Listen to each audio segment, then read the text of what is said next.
It ain't that serious. Okay. I'm sitting in my basement right now. My wife is asleep. My children are asleep. And I'm just talking pro wrestling with a bunch of action figures behind me. I don't know what I am, but I'm assuming it's a mark. And I'm okay with that. And I think everyone else should be okay with that word. RASSLIN, that's wrestling. RASSLIN, that's wrestling. RASSLIN, that's wrestling. It's me. It's me. It's that N to the T to G rolling once again with that BT double B. It's us again. It's wrestling. We got Big Trouble. Ben Bishop taking up the whole screen yet again. And you got me, Nicky the Good. Welcome everyone to another episode of Wrestling. Ben, what do you think about what's going on in pro wrestling? What's going on? I'm just really trying to get over the vibes. What are the vibes? The vibes are horrible for me right now. I made the world's worst cup of coffee. This is putrid. This is terrible. But it's getting me through that midday grind.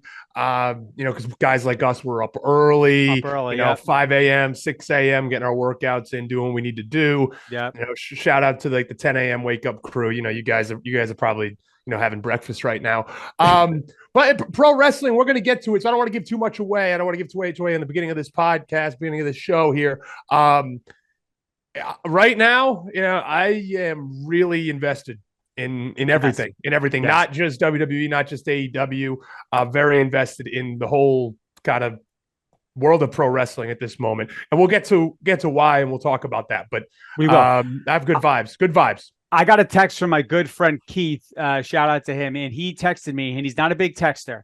And he just said to me, he's like, are we in a boom period right now? Because I'm enjoying every show. And boom is very strong. But we'll see. I think this is the most interested and invested. Invest is the word, as I've been. But you guys know the deal out there. We kick things off with Takey to Hotty every week. We take your takes that you sent us. So I sent out a little message on the old X, X. Suck it, Elon, right?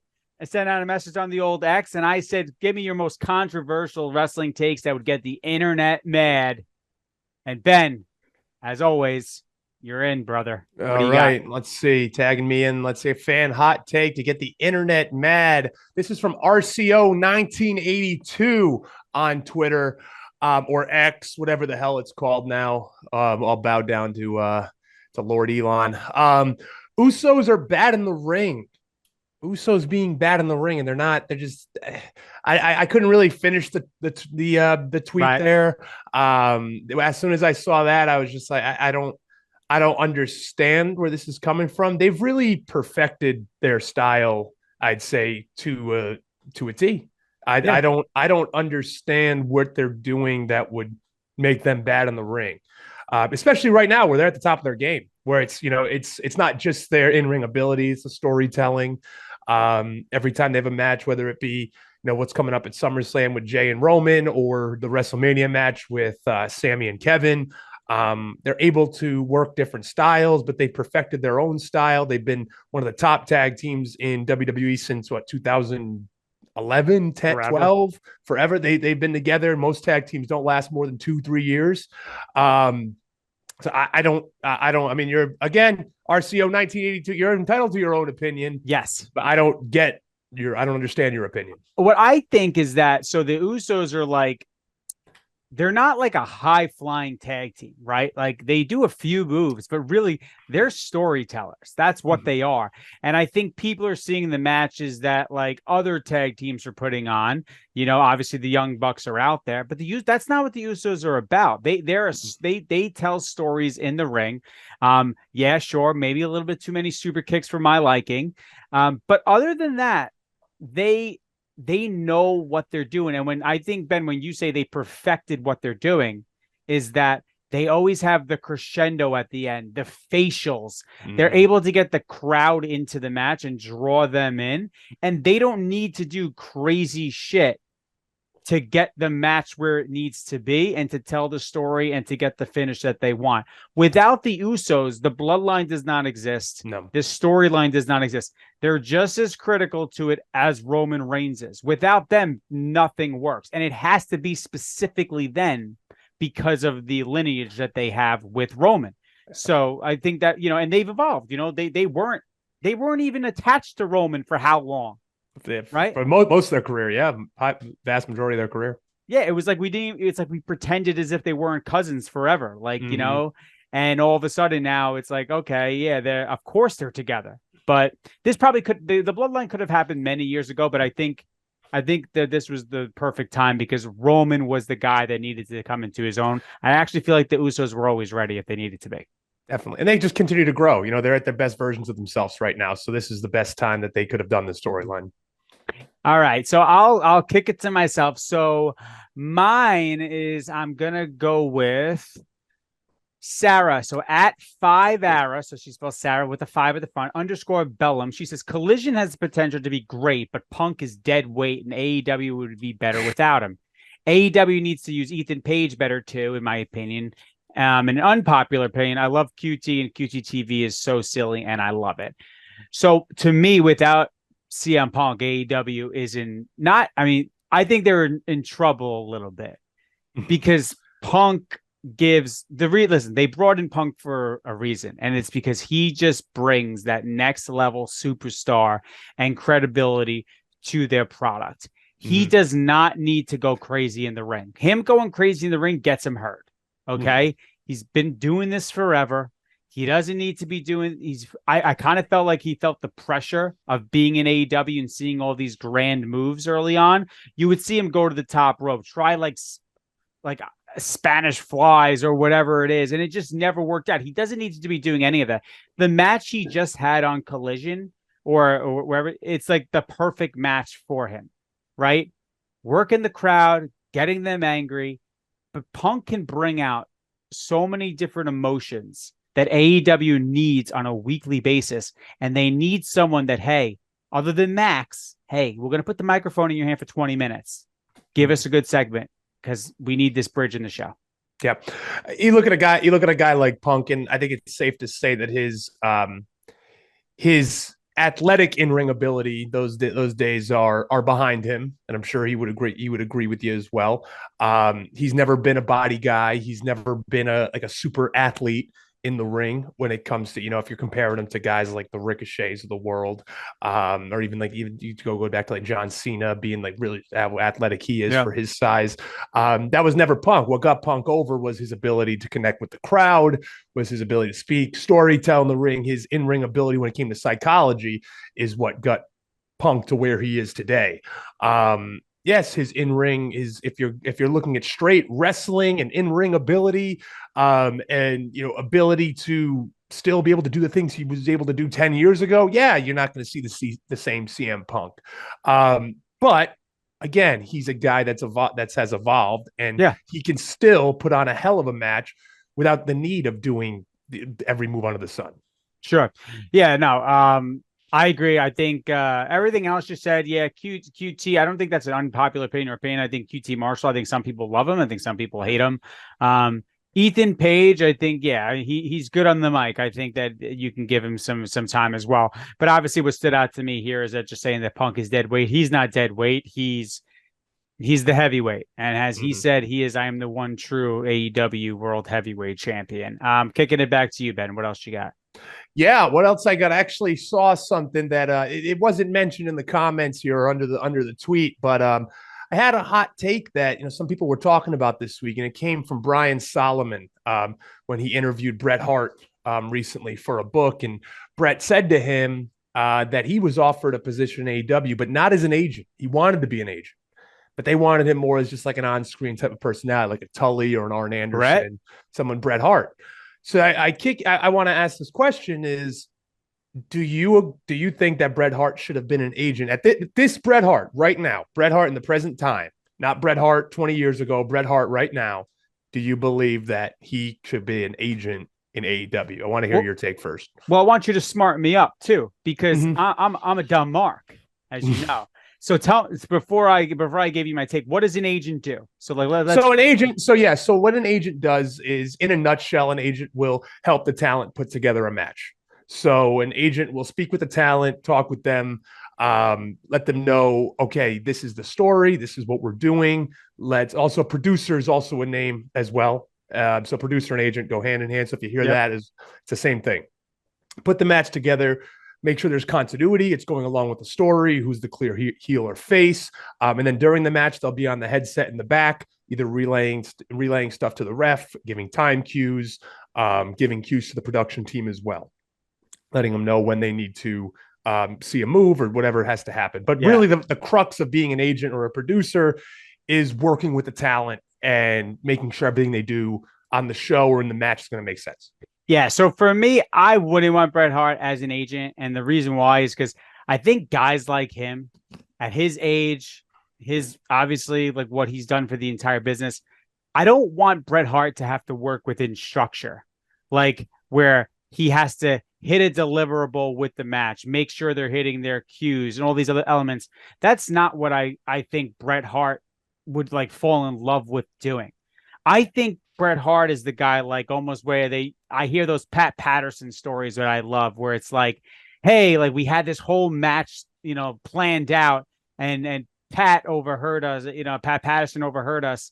And he said, well, just change this and it makes everything better. I think that's the impact Bret Hart, and it's worth having him on the payroll for that.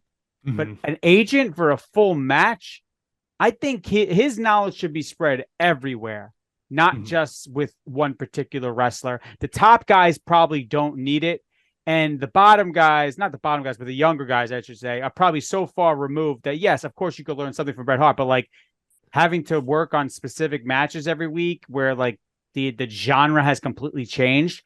I don't know. I think I want just Bret Hart putting like the seasoning on things. I don't want him in the, you know what I mean? That's how I feel about it. I actually agree with you here, Nick. And I think that we've heard through the years of Bret Hart, and sometimes he gives off the old man yelling at cloud type of mentality. But he's earned it. Right? Get off my lawn. Get off my lawn. Yeah, right.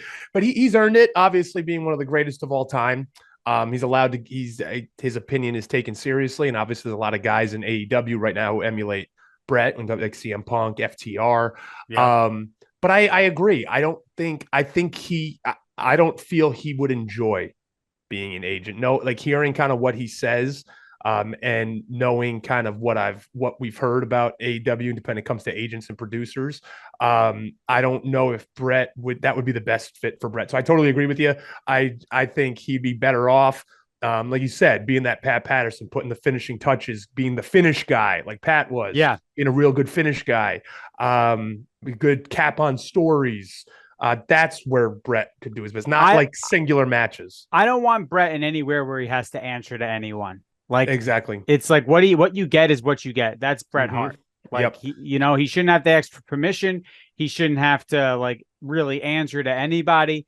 He should just be doing the things that he knows that he can help further and help a match, a business, a superstar, whatever it may be. I got another one real quick from Maddie Lee at Dastardly Maddie. LA Knight is this year's Liv Morgan. As soon as he wins the title, the fans will start to turn on him. So I disagree with that. I think LA Knight is a guy that can work with a title and without a title. The fact of the matter is this, is that LA Knight is great on the mic. And he's great on the mic for professional wrestling. He's not going to hit you with a 20-minute dialogue. He's not going to be doing that.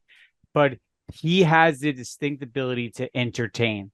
So the audience will want him whether he is a heel or a babyface. Right now, we're getting the forced change into a babyface.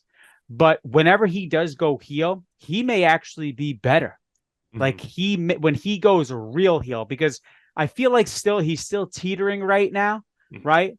Like he's still there. Like, obviously he's going babyface. Get him there. But say he loses the title and that's what causes him to snap, right? And then he becomes a heel. He's still going to be just as entertaining. You just got to get him on the screen. So I don't think they're going to turn on like they turn on them with Liv. I just think that Liv, I felt maybe should have gotten the title before. She was chasing for so long. And they didn't pull the trigger. And then they finally did. Yeah. And I think the audience was a little exhausted by it. With that said, Liv Morgan's awesome. Like, I'll just say that. Incredible human being, great in the ring. She understands like how to entertain for sure. I just think they could have pulled the trigger on Liv, and I think that's what hurt her more so. You know, I see where Maddie's coming from. It was Maddie, right? That was her name. Maddie Lee at Dastardly Maddie. At Maddie Lee at Dastardly Maddie. I see where they're coming from here, and that's because we've seen this. You know, we've seen it with different wrestlers in the past. You know, we've seen it with the push that Fandango got. We've seen it with Kofi. We've seen it with namely, you say, Liv. A few people that kind of Otis.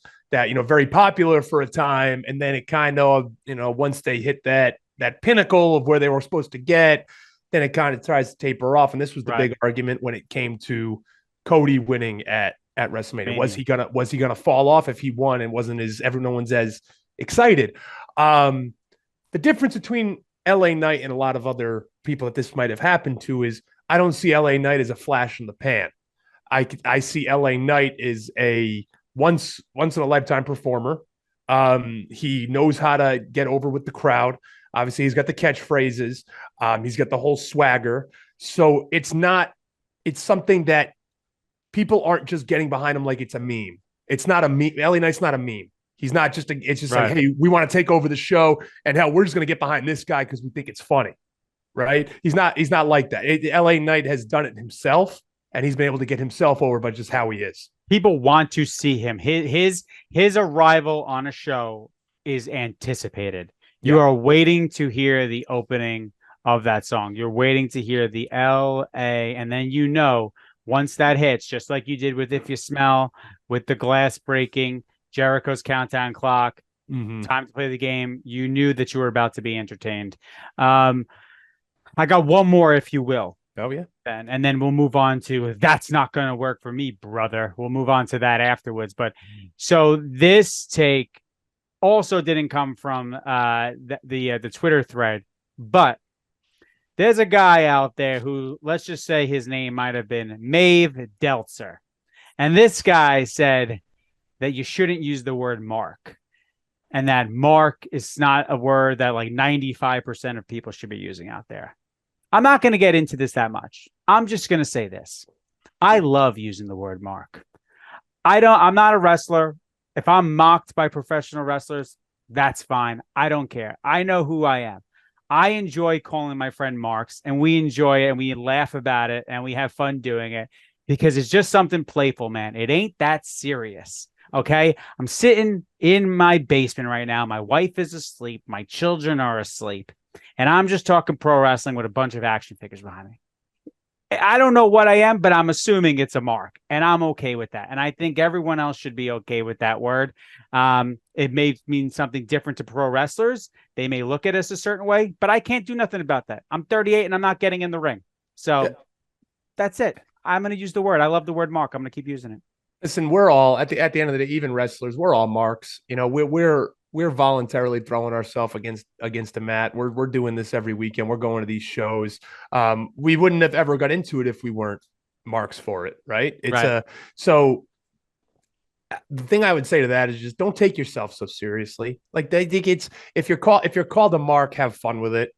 It's almost a term of endearment. It means you're a fan. To me, it is, man. That's the way. That is honestly the way I look at it. Like if I see another person rocking a wrestling shirt, I say, bunch of marks, man. Just walking down the street. It's pro wrestling. The last thing you want to do is take yourself too seriously. It's fun. It's silly. At the end of the day, if you really break down professional wrestling, it's silly, right? Yeah. So we're having fun with it. If you're called a mark, get over it, Dave again, or Maeve, whatever his name is, Maeve Deltzer. Maeve Deltzer.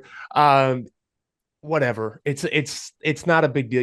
It's not derogatory. It's a term. And it came before wrestling. This didn't come from professional wrestling. It came from the old carnies and the circuses and all that. And if you think I'm a mark and you think I'm a target, take my money. I'm happy to give it to you. Speaking of taking money, there's one dude that took money from everybody across the globe, brother, for the hottest segment in all of podcasting. Yep, you heard it here first. That's not going to work for me, brother. Let's get our flexes on. You got the most jacked podcast. I'm going to get my biceps. Handsome. Handsome. Chris Van Leet or whatever. If you want to join us, please. Please. We'll make Very the handsome. hottest trifecta in all of podcasting. That's not going to work for me, brother. We know the deal. It's just shit that Hulk Hogan would not be okay with. And Ben, I'm going to kick it to you, brother. All right. Well, I'm wearing the pink here, so I'm gonna reference the Barbie movie. Saw it this week, and I'm comfortable enough with myself. I saw it with my wife, gonna make the wife happy, and I actually enjoyed it. It was good. It was a good little movie. It was fun. But what's not gonna work for me, brother? And I know this wouldn't work for Hogan. John Cena's cameo in the Barbie movie was real short. It wasn't long. And I'm sorry. Spoiler alert. I'm sorry. Spoiler. Wasn't in the movie very long. We saw the pictures on the internet circulating. He had the mermaid outfit on, the merman outfit. And I thought he was going to have a bigger role. The guy might have got like about a minute of screen time. Disgusting. So do you think that Hogan would walk into the Barbie movie and say, hey, I'm ready to shoot. I'm ready to go. And they say, yeah, all right, well, you got a bit part and about, halfway through the movie in a role that doesn't really matter. And you're just kind of going to stand there. No, brother, come on. He would have looked at him. You see these 24-inch pythons. You see the Georgia Dome back in 98 when we sold it out with me and Goldberg, or 97, whatever year it was. You see that? No one's coming to this movie. They don't want to see the Hulkster on screen for only a minute. I don't want to see that. They want to see me on screen. They want all the little Hulkamaniacs going to be going wild in the theater for the Hulkster, hooping and hollering.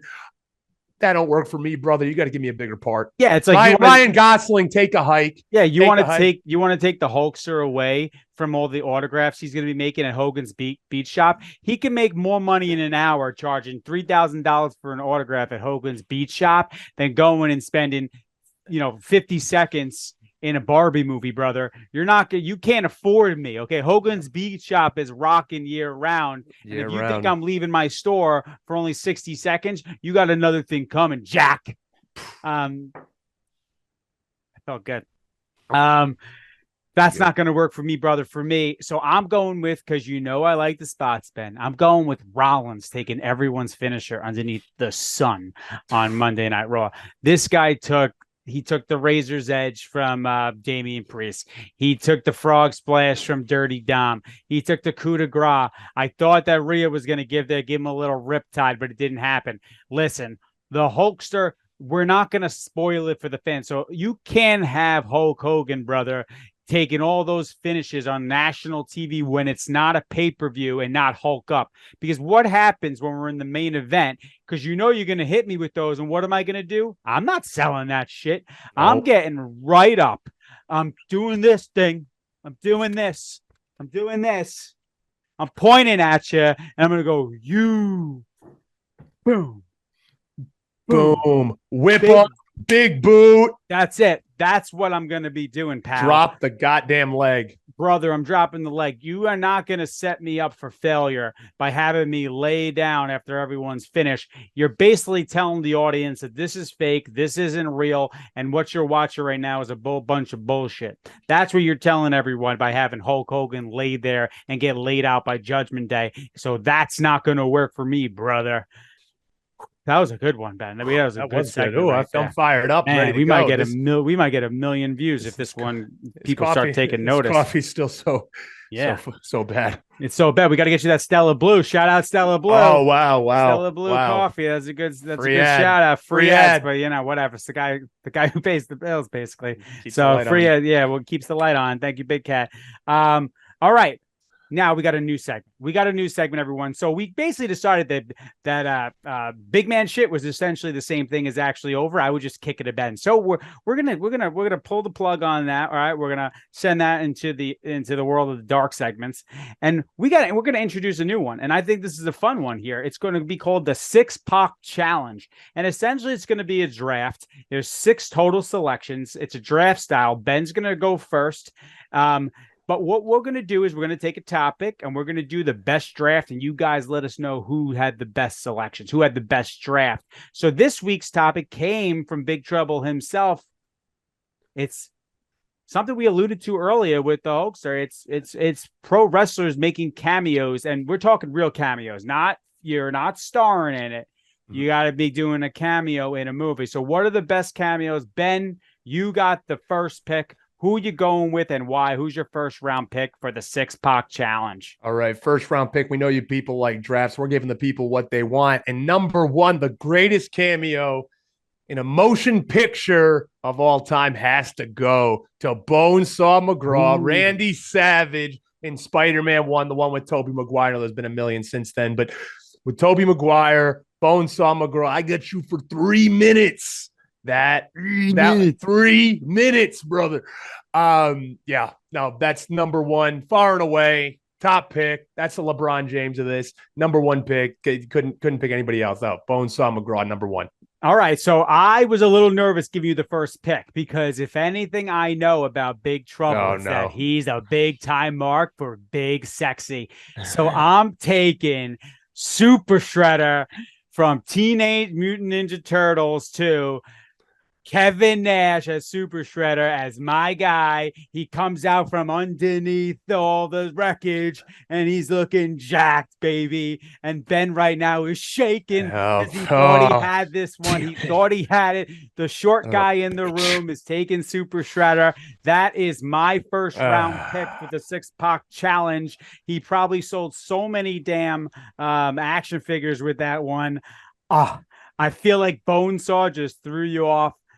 Kicking it back to you now. We're not going to do a snake thing. We're just going to go back to you here, Ben. You got the third round pick. Yep. The second round. You got the first pick of the second round. That's a bummer because that was my next pick. I didn't think you'd go with it. Not anymore, brother. You just ripped my heart out and stomped all over it. All right.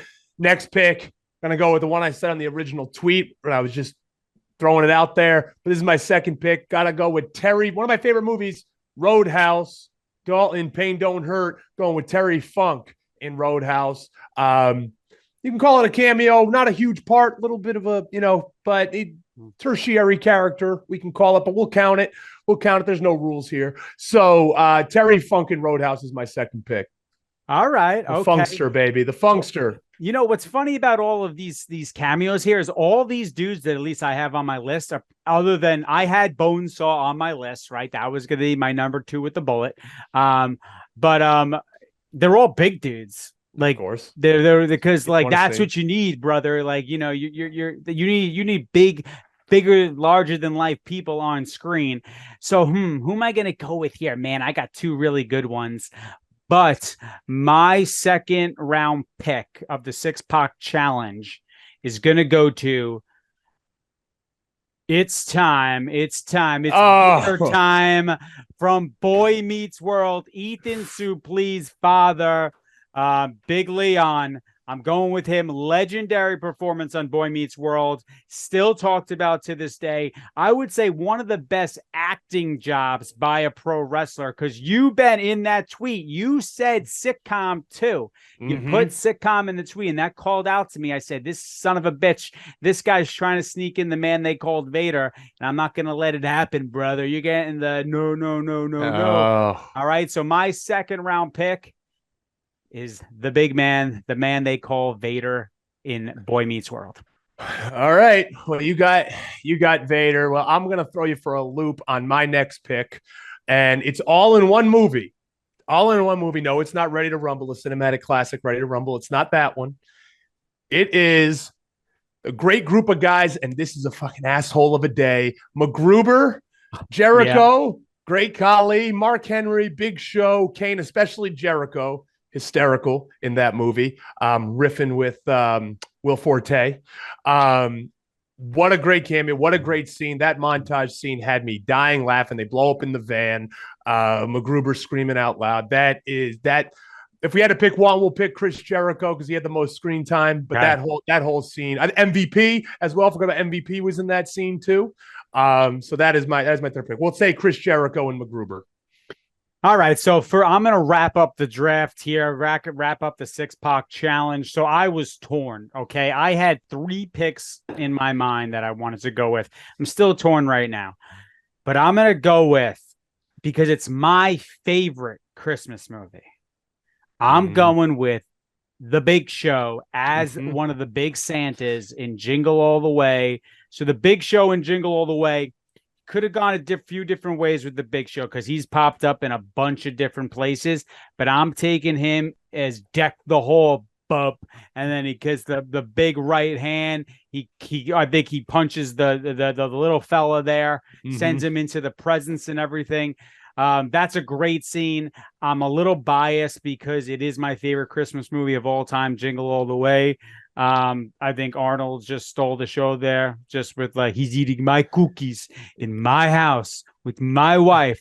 Just an all-time quotable movie. I'm going with that one. You know, one of the funniest things about that movie, and it's not really wrestling related, but that's a great pick. And I was going to say, a lot of the people in the tweet were saying the Big Show in a lot of his cameos. Also, obviously, Waterboy, Captain Insano. Captain Insano. I tried to bait you today. I don't know if you saw, but I put out a tweet earlier today with the Captain Insano. No, I respect Big Show, but the ones I picked are far and away the best. The thing about Jingle All the Way, what was his name? Howard Langford. There was something with an L. Something with an L. Yeah, it was Howard Langford. Like, he was just an Austrian guy living in the outskirts of Chicago, or the suburbs got him, man. It didn't really make sense. I feel like there's something more to. I really want to get. Maybe he took his wife's name. Maybe he took his wife's name. Maybe he could have. Pretty progressive. You know, maybe he was progressive before everyone else. That's possible. Do you have any honorable mentions? You know, you actually took a lot of the ones that I was thinking about, and they were all picked, all the top ones. I would say honorable mentions if you wanted to choose Goldberg in Longest Yard. You know, and then not really a cameo. Great Khali was also in the Longest Yard. Great Khali, also Nash, also Austin. Yeah. That one was good. But fans, I think the fans were talking under the tweet. You know, Big Show was brought up a lot. You know, Terry Funk was brought up a lot. Well, I got Roddy Piper in Always Sunny, reoccurring character. I got one though that I don't think is a deep cut. It's a deep cut to the 90s. I have made reference of it before, but Giant Gonzalez was in Baywatch, and he was the big giant guy that lived underneath the pier, and he, like, his gimmick was he was like making like origami out of, like, he was not origami, but he was like shaving these, like, I don't know, these things out of wood. And he just had like a kindred relationship with David Hasselhoff's son in the show. So if you check out Baywatch and put in Giant Gonzalez, you're going to see that cameo. It's ridiculous that a guy who's 7'7" legit is living underneath a pier, and, you know, there's just scantily clad women running all around. But anyway, that's the SYXX challenge. That's our first one. That was fun. I thought that was pretty fun. That was fun. So we'll probably work on a graphic to get that out. So we'll have the brother counter. Thanks to our brother counter, Tyler, out there. Someone actually came at him on Twitter saying you got the brother amount wrong, and he just like flipped out. He was just like, no. He's like, listen, brother, I'm listening in real time, and I'm catching all the brothers. All right, so let's move into our next segment. This segment is called Actually Over. It's the segment where we talk about things that, you know, throwing the word over around all the time, but what is actually over? What really stood out to you this week in the world of professional wrestling? Ben, kick it to you. Here we go. We alluded to this at the beginning of the show here, talking about like how we're feeling about the vibe of professional wrestling right now and where it's at. And what's over to me, man, it feels like we're building stars again. We're getting real stars. People are popping big when guys are coming out. Since maybe like the Ruthless Aggression era, you know, we're getting real, legit stars. I saw a tweet the other day that Messi, obviously last Friday, had his big debut in the US on Apple TV. We don't know the exact ratings, but Apple TV from 8 to 10 was down 5%. You know what else was happening from 8 to 10 on Friday night? I think we know. You know, Bloodline, Tribal Chief, Tribal Combat was being initiated. Is the Bloodline a bigger draw than Messi? One of the biggest stars on the planet? I don't know. I don't know. I'm biased. Messi's 5'7", so I'm biased. Maeve Deltzer, let us know. But let's run down the line. Obviously, Bloodline, one of the biggest draws right now in wrestling. But you can run it down. Sami Zayn just watched Raw last night, still getting an unbelievable reaction. Cody, obviously, LA Knight, MJF, Adam Cole, Punk, FTR, even Bullet Club Gold, Ricky Starks, Dom, Rhea, Brock, Miro. They're all getting reactions like we were used to back in the day. Big time reactions. People on their feet as soon as they walk out of that curtain. As soon as they hear the music hit, they're involved. Seth Rollins, I forgot to add him as well. We're starting to see that again. And if I can compare it to, let's say here, like a superhero movies, right? Everybody around the world loved the Marvel movies. Yep. Right. They love the Marvel movies. And it was always people always thought it's like, oh, well, if you just make superhero movies, if you just make a superhero movie, people are going to come out and see it, right? They're going to come out and see it because it's a superhero movie. It wasn't the IP. It wasn't the superhero movie. It was the people in the movie. Yeah. It was the Robert Downey Jr.'s. It was the Chris Pratts, the Chris Hemsworths, the Chris Evans, all the damn Chris's. People came out to see them. If I see Chris Evans right now walking down the street, I go, that's Captain America. Like he is my Captain America. Exactly. If I saw Christian Bale, he's my Batman. Absolutely. Like Robert Downey Jr., he legitimately is Iron Man. He is. And I don't care. This is some really nerd shit. And I'm pretty confident the people listening to this right now, if you've gotten this far, we're on the same wavelength here. I associate people this way now. Like if I see Robert Downey Jr., I'm literally talking to Iron Man. And I'm okay with that. I will allow my imagination to go there because it just feels good, man. It's not, people think it's like, now it's like, let's just make superhero movies. And we're seeing the issues with that. We're seeing movies like The Flash not live up to those expectations that the Marvel movies were living up to. Black Adam. You got a biggest. There was just a disconnect there, you know? There was something that wasn't working. So it's not just wrestling that's getting over. It's not the wrestling. I say that all the time. It's the people involved. It's the characters. It's the storylines. It's the personalities. That's what's going to get people watching, not the technical 30-minute showcase that someone's going to put on. Yeah, that's good and all. That's great. But at the end of the day, for mainstream appeal, to get people watching, to get people on their feet, it comes down to the people involved. It comes down to the characters.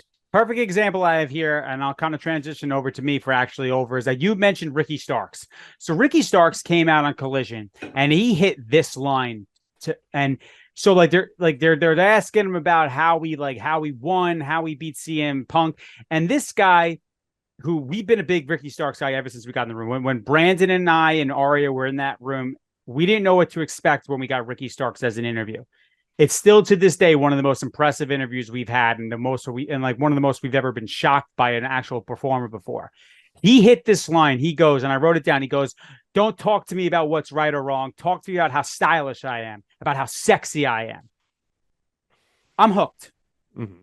I'm in, because right now his emotion, how he was dressed, his delivery, I just bought everything he just said, and I understand who absolute Ricky Starks is. Mm-hmm. And it's that simple. It's really that simple. You just need to be able to deliver it. Other things I have here, even Punk, actually over saying, "I am the real world's champion." Get used to hearing that, because you're going to keep hearing that exact sentence over and over again. He's going to condition you that that's the way it is. And that is right now who CM Punk is. He is, in his mind, the real world's champion. A few other things I have. Ricky Starks promo. I mean, not promo, his pyro. Mm-hmm. I mean, how much pyro did this guy get? No. I mean, this is just... you're a star when you get all the pyro. He didn't just get pyro. He got pyro, and then I thought it was over, and then they just launched some other pyro. Damn 4th of July for the guy. There's people who say, "Oh, they're left over from Cody." Probably. I got that Bronson Reed finisher, dude. The tsunami. Oh, they're protecting it, man. They're protected. Yeah, I saw you too, dude. The weight, it's just perfect how he just angles off that one rope, and how it's more of just like a fall. And he does the ooh, like you can hear he makes like that audible noise. Because what else do you need? He's a damn near 400-pound guy coming crashing down on you. It is bonsai drop. It is bonsai drop. Vader bomb, bonsai drop S. It has that effect. Logan Paul, did you see that what he did in the ring? Did you catch it? I might have missed it. Go watch that shit. It's on YouTube right now. Logan Paul interrupting Ricochet. Ricochet's cutting a promo. He's getting better. Ricochet's getting better. Let's see. Logan Paul interrupts him. And here we go. He knocks him on the back of his head. And so it's Logan Paul in the ring, and he's cutting the promo. We got it linked up right now. You got it linked up? Link it up. Oh!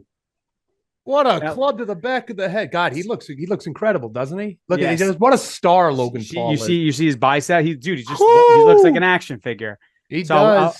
So what we're going to do here is we're going to let Ben listen to it. Can you hear it? You got audio on that thing? I got it. He's going live on Instagram right now? Yeah, so he's going live, Instagram, TikTok, wherever the fuck the kids are. I don't know. I'm old as shit. Is he wearing a Seattle Kraken hat? If he wants to. But listen to what he says. He roasts some dude in the front row. Something I have never heard this insult like on WWE programming, at least in the last 20 years. Let me know when you hear it. Stupid virgin. Yeah. Pointed out some fat. Yeah, pointed out some sloppiness. Yep.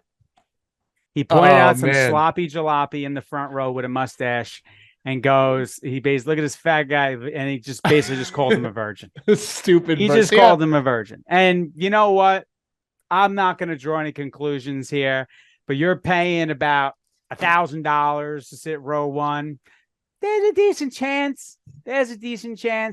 You know, Ben and I were outliers. We're the good-looking dudes, just so happen to like wrestling. Now, I obviously don't know what this real guy looked like. Maybe he's a good-looking dude, and Logan was just, you know, shooting from the hip there. But man, getting called a virgin on WWE programming is not something I thought I'd hear in 2023. The last thing I'll say about actually over, for me is Buddy Murphy with that fucking just. Because Max Caster was going in because Rhea did that little promo where she said she was gonna beep, Dirty Dom. So she's playing right into that. I mean, good for Rhea. I mean, that's just knowing who the fuck you are and being like, I'm gonna do what I want because I know this is my character and I'm going in on it. And I mean, the fact that as Caster comes out, he's gonna roast Buddy Murphy, and dude, Buddy Murphy just comes out like a fucking missile. And he just lands one of those Kenny Omega knees. But, I mean, Murphy, he hits it just as well. That guy's a cyborg, by the way. I mean, you want to talk about one of the best bills. He's like a bigger Pac. Yeah. It's like a bigger Pac. Yeah, that to me was like actually where like it catches you off guard. You're like, oh, shit. Like you knew something was going to go down. But like that, the way they filmed it, the way they were kind of off camera, that really stood out to me. To me, that was actually over. Mm-hmm. You got anything else, Ben? Anything else stand out? Nothing else. It was a good week of wrestling, though. I know we're doing this on a Tuesday, a little bit different timing, so we got a little bit of AEW Dynamite to watch, which we will comment on, and try time travel like to Friday, and we'll get our thoughts. We're gonna do a little time travel here. You'll probably see an effect go on this screen in a little bit. So what we're gonna do here is, because we are filming this Tuesday night. So we're filming this Tuesday night. So we watched Raw. We saw Collision, but AEW Dynamite is tomorrow night. We're going to watch that, of course. Ben's going to be on the road, brother, making the towns, brother. So what he's going to do is he's going to send me in a little videos just so we get his take on AEW Dynamite. I'll slide it in here. I'll probably slide it in right here. Thursday morning, 2:45 a.m., up before the sun and up way before you. But here are my AEW Dynamite thoughts. Looks like we're getting Jon Moxley versus Orange Cassidy in a who can give Jim Cornette an aneurysm first match. Still don't really know what's going on with the Canadian mega powers, Callis and Jericho, but did anyone else get White Goodman vibes from that painting? And another quick question for you. Has Pac and a brick shithouse ever been in the same room together? I hate this place more than anything. Kind of over the whole everyone in ECW scumbag angle. We've been hearing it now for about 20 years. Was it a coincidence that Dax was wearing a white t-shirt after MJF called him the bastard child of Mr. Clean and Yosemite Sam? I find it hard to believe that Rick Knox didn't see the AR Fox interference during the Swerve and Darby Allin match, but I guess that's wrestling. Seriously, go back and watch that. You can actually see him conveniently turn around at the right time. Then a bunch of other shit happened until we get to the main event. Big tag match. Lucha Brothers, best friends, BCC. I'll admit I had no idea what was going on. I got to be honest. I honestly tried to understand, and I was watching it. And I had to be up at 2:45, and it was already 11 p.m. last night when I was watching it. So maybe it's on me, but I was lost, completely lost. And that was Dynamite.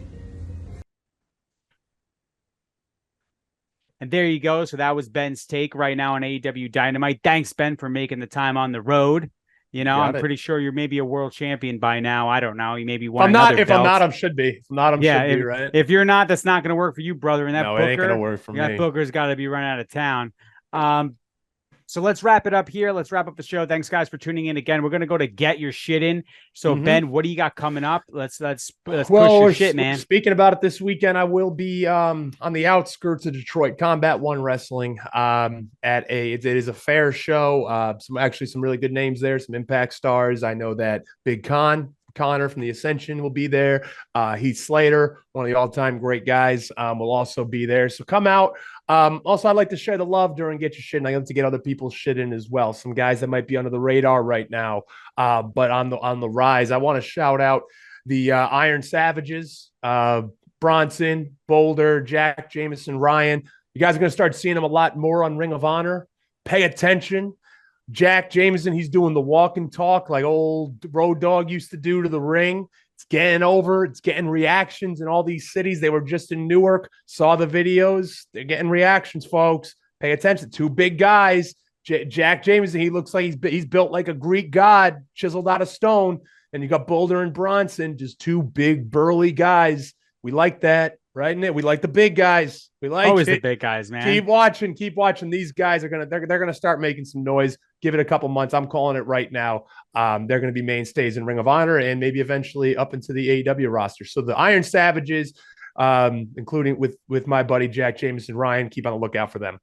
Great, yeah. And let me plug the show here. So make sure you're following us everywhere at Wrestling on Twitter and Instagram. We are growing there. We're almost approaching 30,000 followers on Twitter. IG, we got my guy Pat. He's growing that thing. We also are on TikTok at Wrestling Barstool. Please follow us there. I got a TikTok. Well. I got one. Big Ben's got is the same at handle. Big Trouble BB. Yep, at Big Trouble BB down the line. So if you want to find Ben anywhere, it's Big Trouble BB on everywhere. For me, you just got to follow me on Twitter, brother. At Nicky the Good. Follow me there. And listen, we'll be here same time. Well, actually, we're going to see about next week because I think Ben's traveling again. So we're going to figure it out, but we will have something come out on Friday. Have another show for you guys. But until then, Ben, you got anything else for these marks out there? Stop working yourself into a goddamn shoot. And please, I hope for all of you have better coffee than this. This truly sucks. Yep. And for me, later, Marks. RASSLIN, that's wrestling. RASSLIN, that's wrestling. RASSLIN, that's wrestling.